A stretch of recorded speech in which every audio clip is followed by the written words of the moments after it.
Hola amigos, ¿cómo están? Es una alegría estar con ustedes nuevamente. Estamos en el mes de la salud mental y la identidad familiar y hoy nos toca el tema de la cuarta semana, que es una familia con propósito. Y vamos a empezar de inmediato. Vamos entonces a compartir la pantalla para poder ver ahí nuestro tema. Muy bien. La primera pregunta que nos hicimos esta semana, o el primer tema que compartimos, es ¿para qué estamos juntos? Eso es lo que les enviamos el domingo 24 de mayo. ¿Para qué estamos juntos? Hay familias que conviven, pero no tienen rumbo. La pregunta que cambia todo es, ¿cómo sobrevivimos juntos? Esa no es la pregunta, mejor dicho. ¿Cómo sobrevivimos juntos? Sino ¿para qué nos puso Dios juntos? Cuando una familia descubre su propósito en Dios, deja de girar sobre sus propios problemas y comienza a mirar hacia afuera con una misión. Veamos entonces, leamos, Mariel, por favor, la escritura. Dice, pero ustedes son linaje escogido, real sacerdocio, nación santa, pueblo que pertenece a Dios, para que proclamen las obras maravillosas de aquel que los llamó de las tinieblas a su luz admirable. Eso está en Primera de Pedro 2:9. Perfecto. Entonces, nosotros somos linaje escogido, nación santa, pueblo adquirido por Dios. Eso significa entonces que nosotros no somos cualquier cosa. O sea, muchas veces los cristianos piensan que es suficiente con ir a la iglesia, con sentarse en su silla, con cantar, con decir gloria a Dios, amén, aleluya, apoyar al pastor, dar sus ofrendas y sus diezmos, pero hasta ahí se queda la cosa. Y cuando nosotros entendemos que somos un linaje escogido, un real sacerdocio, nosotros estamos entendiendo que realmente tenemos un llamado grande. O sea, un sacerdote no tenía un llamado de un día, era el llamado completo de todo el año, estarse preparando para entrar a la presencia de Dios, para hablar al pueblo de parte de Dios. El ser una nación santa significa que nosotros somos una nación apartada para el propósito de Dios. Y eso es lo que estamos aprendiendo en esta semana, que nosotros no nos debemos de conformar con asistir a la iglesia, sino con cumplir el propósito para el cual hemos sido llamados. ¿Qué piensas? Amén, que cada uno de nosotros somos ese sacerdote, ese linaje escogido de parte de Dios, ¿verdad? O sea, no es, antes se separaba por familias, pero ahora que Él nos ha comprado por su sangre, todos hemos sido llamados a ser ese sacerdote. Así es, vemos nosotros entonces ahí a una familia llegando a la iglesia. No sé cómo regresar.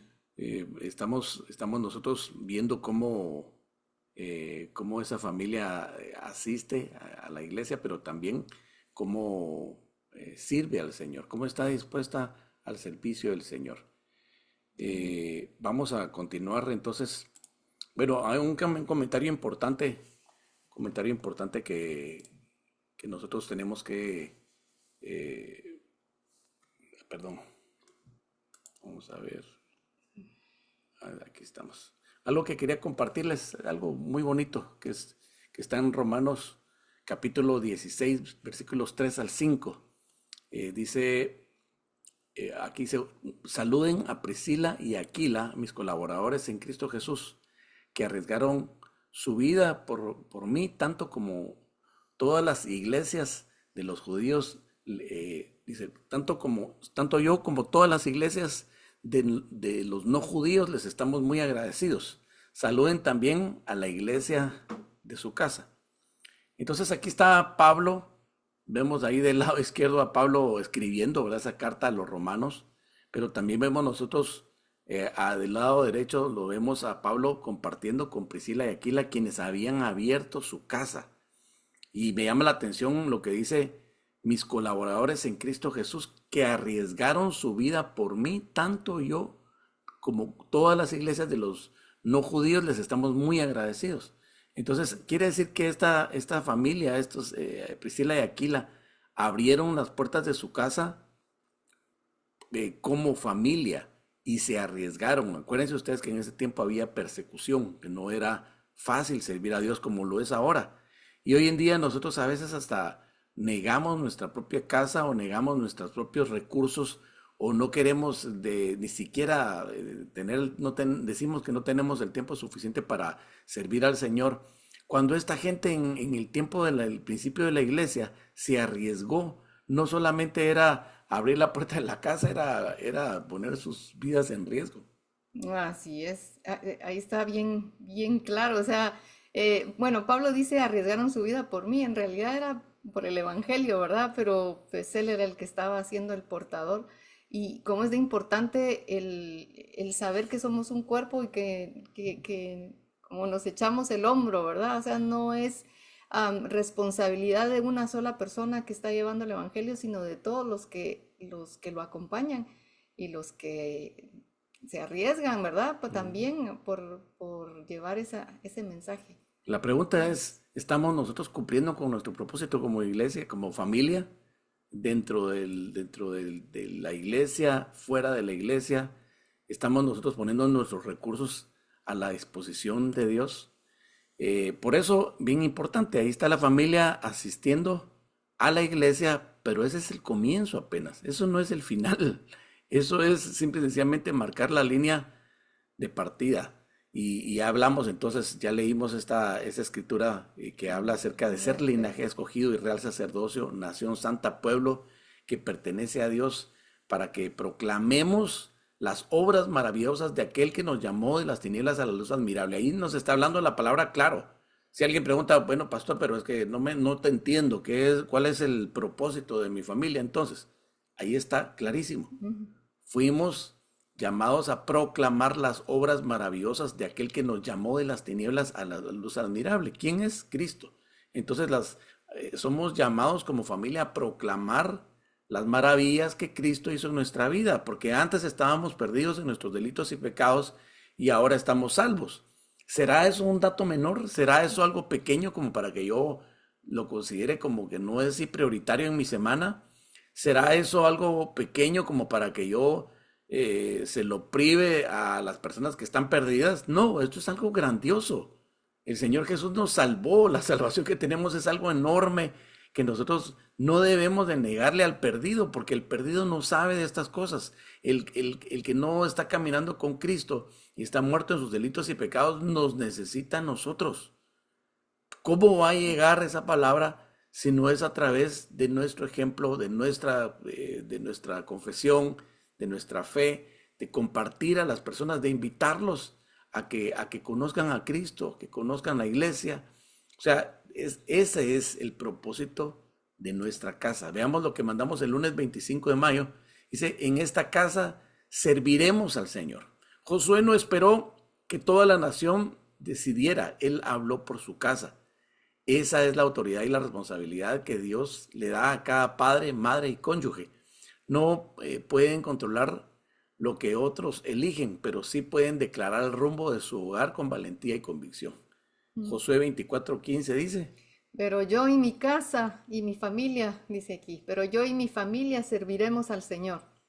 o sea, Josué no esperó la autorización de su esposa.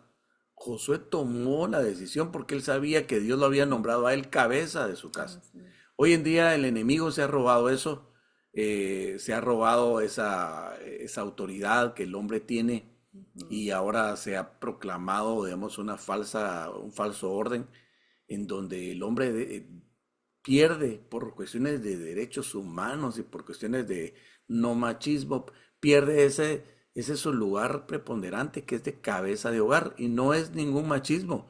Dice en la palabra de Dios que así como Cristo es cabeza de la iglesia, el varón es cabeza de su esposa, de su familia. Entonces el hombre tiene que tomar la iniciativa de buscar a Dios, de poner a su casa, así como Josué, al servicio del Señor. Está bendiciendo su casa. No está pidiéndole algo malo a su esposa ni a sus hijos. Al contrario, los está bendiciendo y eso se tiene que retomar. Esos son principios divinos que están escritos en la palabra y no son negociables. No podemos nosotros malbaratar nuestros principios espirituales por pensamientos modernos que están totalmente equivocados. Así es. Vamos al martes 26 de mayo. Dice, una roca que no se mueve.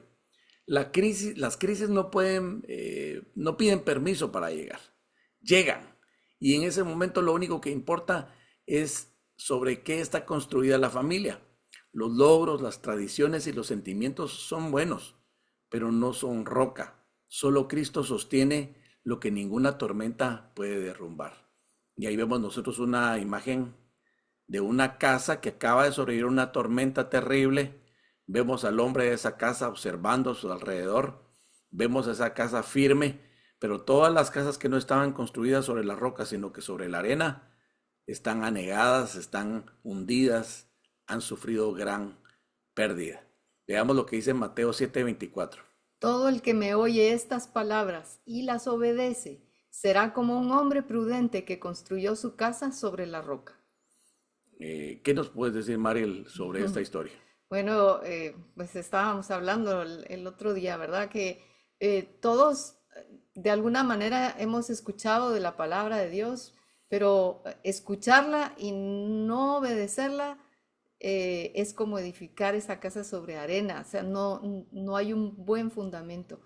Pero sabemos que nuestra roca es Cristo y sus palabras, eh, que es lo que Él nos manda hacer. Eso es cuando nosotros obedecemos. Dice que es como un hombre prudente que construyó su casa sobre la roca. O sea, debemos escuchar la palabra de Dios, pero también debemos hacer, tenemos que llevar su palabra. Y todo lo que nos enseñó Jesús ahí en el Sermón del Monte, el Sermón de la Montaña, como le quieren llamar, porque esta palabra está al final de ese sermón del monte y todas las enseñanzas que Él nos dio ahí, porque dice, al final de decir muchas cosas como perdonen, amen a sus enemigos, sean honestos, amen a Dios, tantas cosas que nos dijo y después dice, el que oye mis palabras y las obedece es como un hombre prudente que construyó su casa sobre la roca. Así que aprendamos de la palabra de Dios, pero no es solo para nuestro conocimiento, sino para nosotros hacerlo, ¿verdad?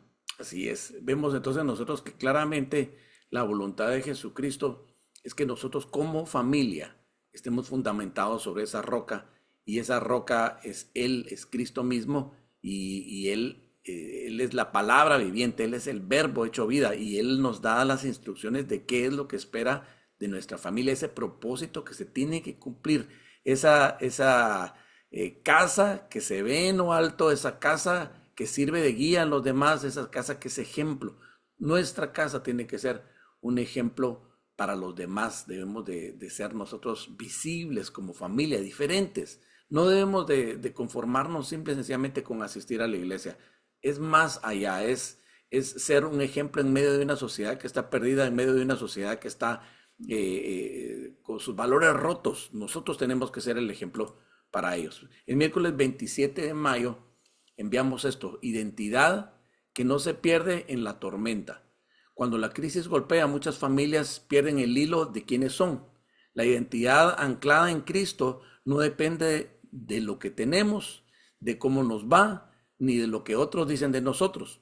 Es una identidad recibida por gracia y lo que la gracia da en ninguna circunstancia lo puede quitar. No importa qué circunstancia estemos pasando nosotros, no importa lo que la gente opine, no importa lo que esté de moda, nosotros tenemos una identidad en Jesucristo que nos hace firmes. Ahí vemos nosotros a la iglesia firme sobre ese fundamento que es Jesucristo y vemos a las demás creencias, a las instituciones humanas derrumbándose. ¿Por qué? Porque las circunstancias siempre van a sacudir aquello que no está firme, pero se va a mantener aquello que esté bien fundamentado. Si tu fundamento, si nuestro fundamento como iglesia está bien puesto, que es Jesucristo, entonces nuestra fe va a prevalecer. Veamos lo que dice 1 Corintios capítulo 3, versículo 11.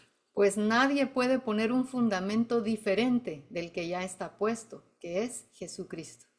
Pablo fue enfático en esto.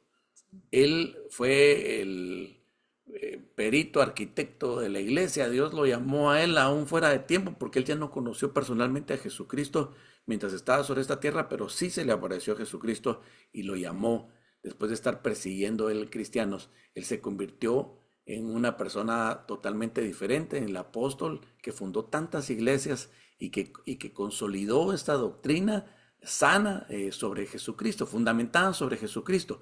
Esa identidad que la iglesia tuvo que formar en un tiempo difícil, en un tiempo de persecución, en un tiempo que no era con la libertad que tenemos nosotros ahora. ¿Cuánto más nosotros en este tiempo en donde sí tenemos libertad de culto, en donde no nos están persiguiendo en este país o en Latinoamérica, no nos están persiguiendo por predicar a Jesucristo? ¿Cuánto más ahora tenemos que conservar nuestra identidad como iglesia, como familia, identificarnos plenamente con Jesucristo? Y entonces ahí estaremos nosotros cumpliendo nuestro propósito. No podemos perder nuestra identidad por ninguna razón, sino que tenemos que identificarnos claramente con la gracia que Jesucristo nos ha dado.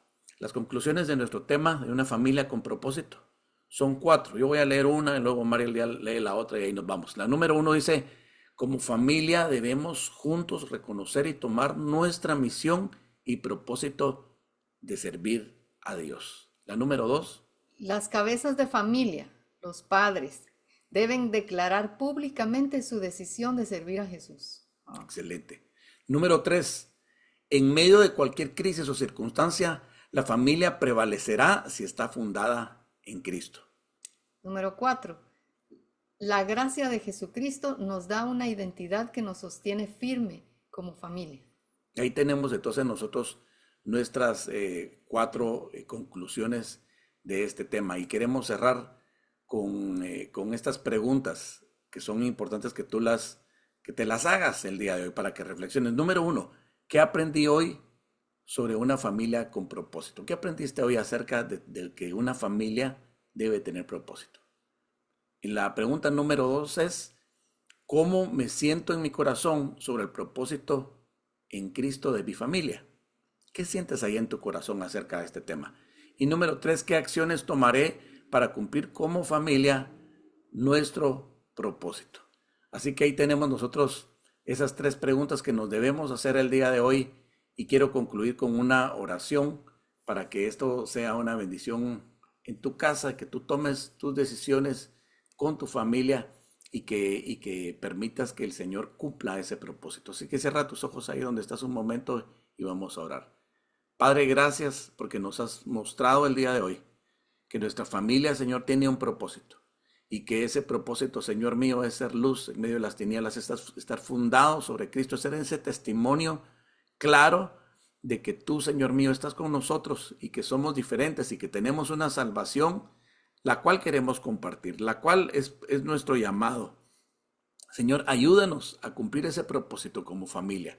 Ayúdanos a avanzar. Si estamos estancados, ayúdanos a salir del estancamiento. Señor, ayúdanos a compartir con nuestros vecinos, familiares, amigos, conocidos y desconocidos, Señor mío, esas buenas nuevas de salvación. Sácanos, Señor, del estancamiento de ser domingueros o de ser cristianos de fin de semana, Señor, y que empecemos a ser cristianos 24/7, todos los días con nuestra identidad bien puesta, Señor, sin ningún temor, sin ninguna vergüenza de compartir las buenas nuevas de salvación, de cumplir ese propósito de aquí hasta que tú vengas, Señor, de aquí hasta que nos lleves. Padre, que nada nos detenga como familia, Padre Santo, para cumplir alcanzar este propósito tan grande, tan hermoso, Señor mío, de tu reino en nuestra vida, en el nombre poderoso de Jesús. Amén y amén.